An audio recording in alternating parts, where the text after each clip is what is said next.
Atheism is a very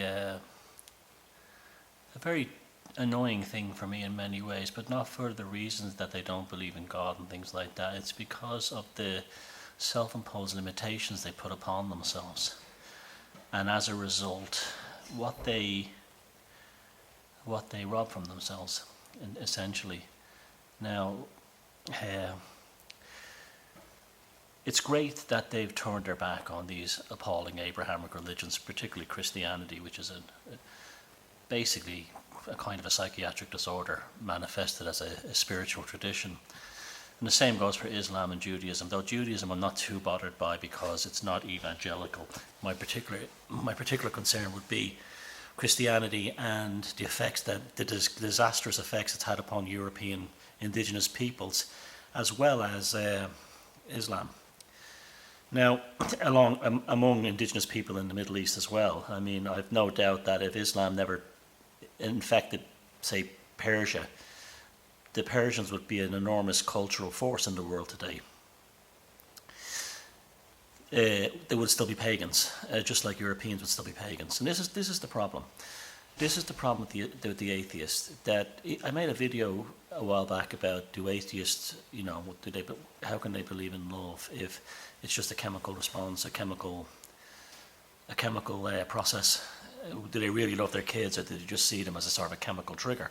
And of course, lots of them went insane because atheists handle this kind of information very badly. They don't like actually a mirror being held up to what they really are, because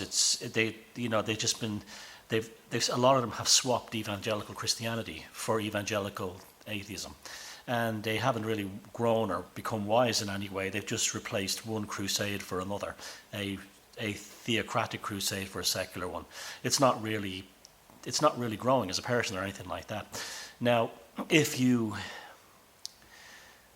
someone like me who does have a very strong spiritual belief, because I know without doubt this, when I say spiritual, I don't mean it in a sort of a God relationship. I know that there is more to this reality than the materialistic universe. It is hackable, and that's one of the reasons atheism was invented, for the same reason religion was invented, because ordinary people have the ability to hack this matrix through various methods, everything from occultism to psychedelics and so on, and even shamanic experiences. Now, this poses an enormous problem for both the theists, because basically you're replacing God. It also poses an enormous problem for atheists, because basically you're proving that the material structure of the universe is not as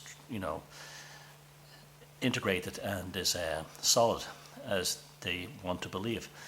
And this is the problem, because there is a tremendous world of possibilities outside the idea of this kind of monotheistic approach to spirituality that does enrich life, that does help creativity, that does even produce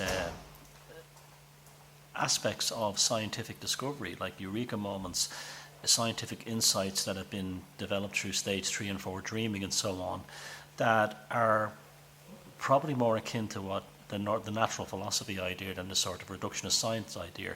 But at the same time too, they're very enhancing and life-affirming and rich experiences that bring joy and wonder to life in the same way art and creativity does. Now, ultimately, if you break down everything in reality, it comes down to two things: language and metaphor. In the end, everything becomes a metaphor.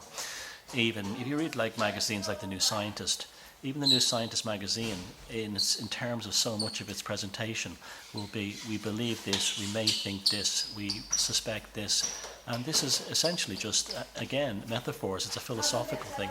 And this probably explains why philosophy is now shunned by the likes of Brian Cox and these kinds of people, in that they believe that the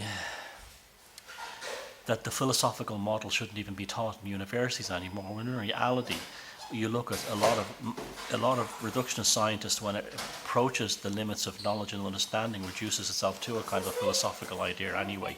And that's the problem with you atheists, is that you deliberately close off your minds in the same way a theist does, in the same way a jihadist or a crusader does. And this, I think your lives are actually less interesting as a process.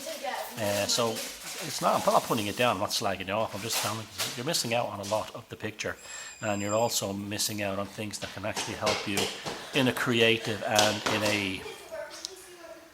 a just an enjoyment of life sense. It doesn't mean you have to abandon science. It doesn't mean you have to abandon deduction or reason.